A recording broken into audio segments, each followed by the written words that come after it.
Welcome to another edition of the Baseline Drive. This is where we go for a drive together.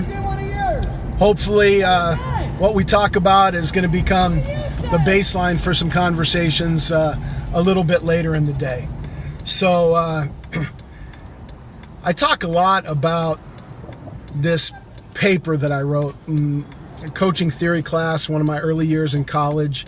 And the conclusion to the paper was, if you prove that you care about your players on and off the court or the field, you work as hard as you expect them to, and you prove that you're knowledgeable, then they'll try to be the best teammate that they can, listen and try to learn, and give their best effort. So you got to get them to care, think, and try. And in order to do that, you've got to do that to the greatest extent possible, too.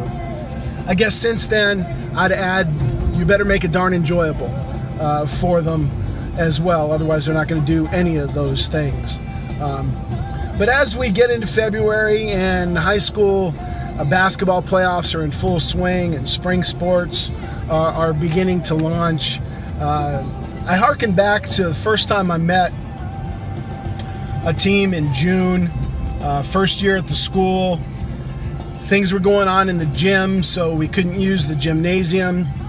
And we met out on the outdoor blacktop on the basketball courts. And we wanted to walk through something to kind of show them what we were going to be all about.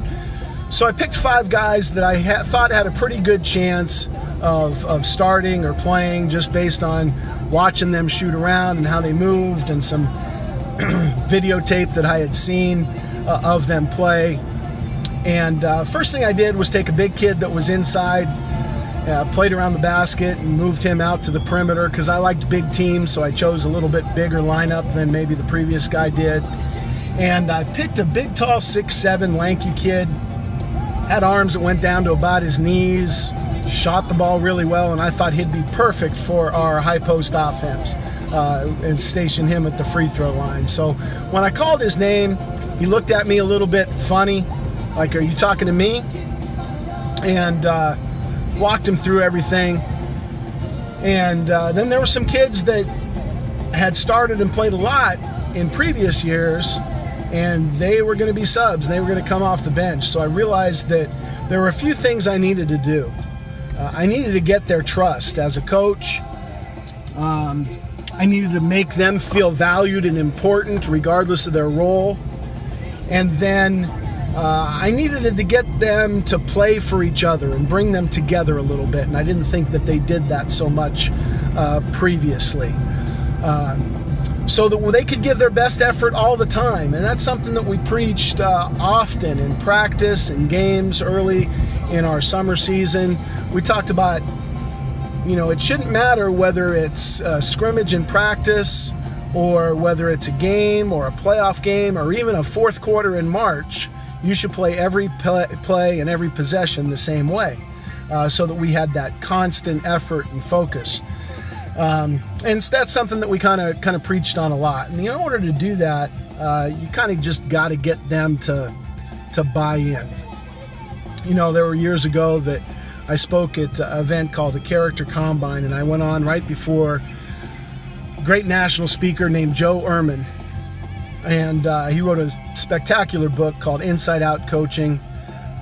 But the premise is that there are really 2 kinds of coaches. Some coaches are transactional coaches. The old, it's my way or the highway. You do this for me, I'll do this for you.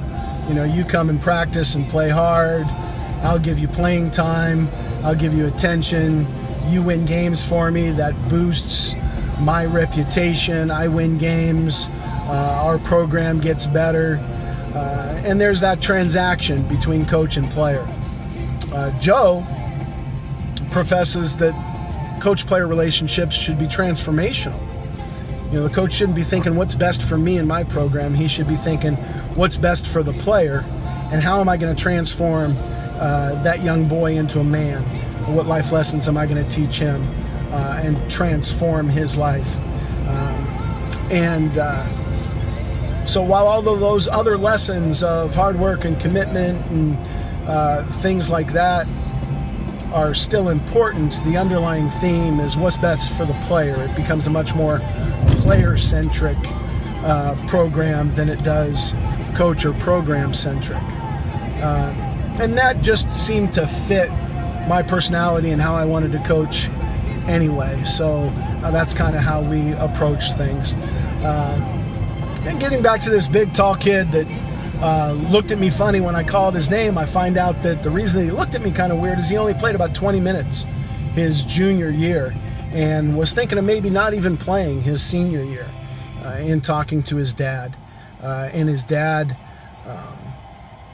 had purchased tickets for the Super Bowl that year. It was going to be in New Orleans, and he didn't think his kid was going to play very much, so going to the Super Bowl and missing a game wasn't going to be a big deal. But now his son was a starter, and he and his son were kind of worried that, I would hold it against him or that would affect his status on the team if he missed a league game. So the next day in practice, I called the player in, and I said, I understand that your dad purchased tickets for the Super Bowl. And he said, yeah, but I know we have a game the night before and I can't miss. And I said, well, what you need to do is you need to go to that football game. His mom and dad were divorced. This was an opportunity for him to spend a weekend in New Orleans with his dad, see a Super Bowl. It was going to be a once-in-a-lifetime experience. And so I told him, you're going. And he said, well, what's the punishment? What's the consequences? And I said, well, you start, and your sub comes in for you after about 3 minutes. So you're not going to start that day, the next game, and you'll come in for the starter after about 3 minutes.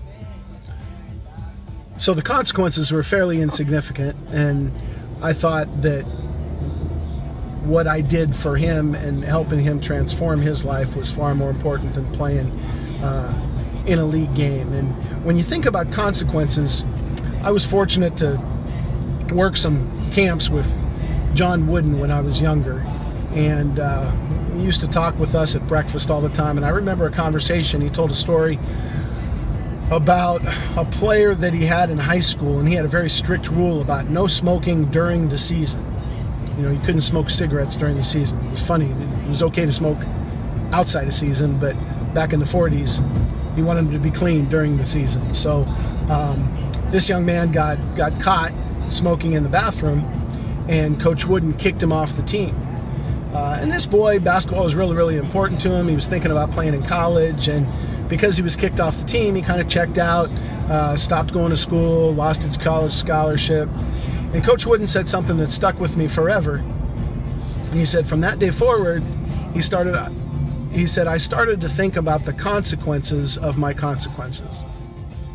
Right? We always have all of these rules and, what the consequences are, but I think we have to follow them through and think them out to the very end on what those consequences actually could cause in the long run, and what's the benefits of both sides of that argument. Larry Brown coached everywhere, great NBA and college coach. I heard him one time say, I don't have a whole lot of rules, but I have a heck of a lot of suggestions. It's because when you have a rule, you have to enforce it across the board equally, and players and circumstances aren't equal. So he makes a lot of suggestions and treats each situation as it comes, and I think that's a pretty good way to govern your team. On that same team, we had a little guy, played a lot the year before, but because I went with a bigger, stronger lineup, he didn't really start, but he was still going to be significant. And he was primarily a baseball player who was playing basketball. But he didn't have any college offers. There were nobody recruiting him really, really heavy. And in talking to his father, he expressed concern over that, and then also said, my son's got a great opportunity to be the all-time hits leader at our school if he has a great season, plays every game, and really takes advantage of every opportunity. So as we're fast-forwarding through the season, basketball season's winding down, baseball season is ramping up, and we keep winning in the playoffs. And it turns out that baseball season is now going to start before basketball season ends.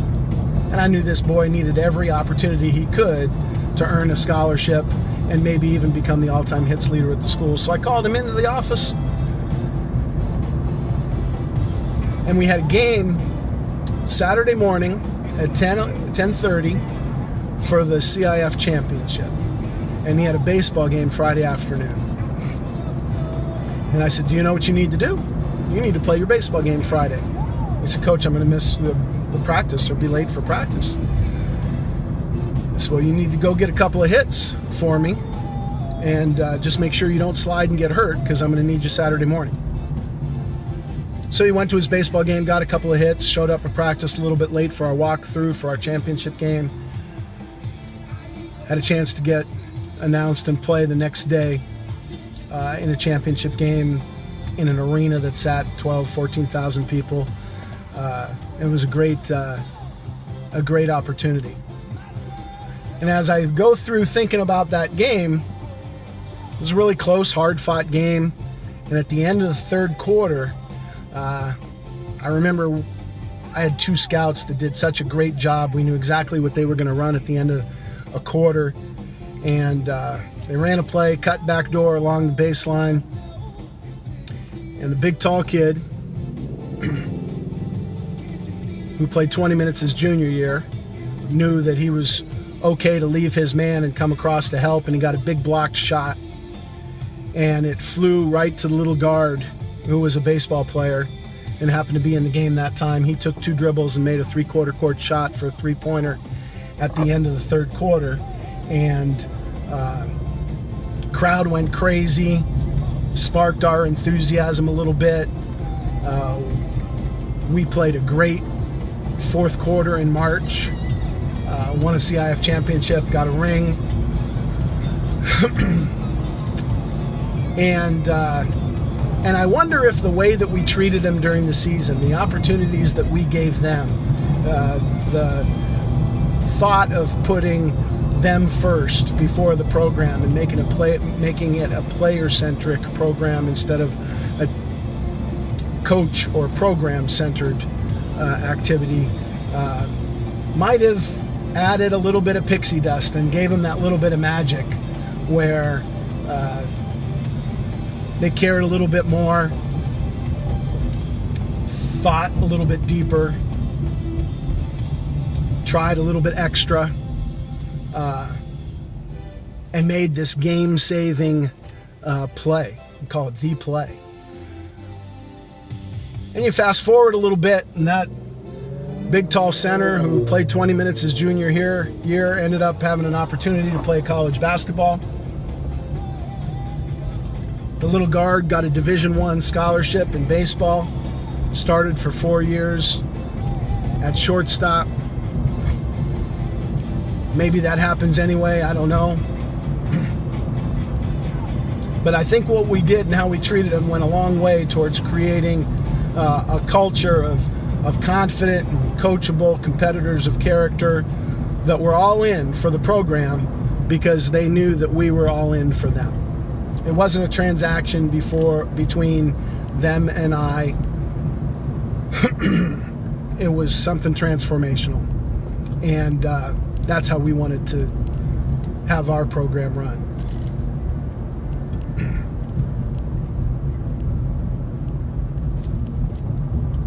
So I'd encourage everybody to be transformational coaches, not transactional coaches.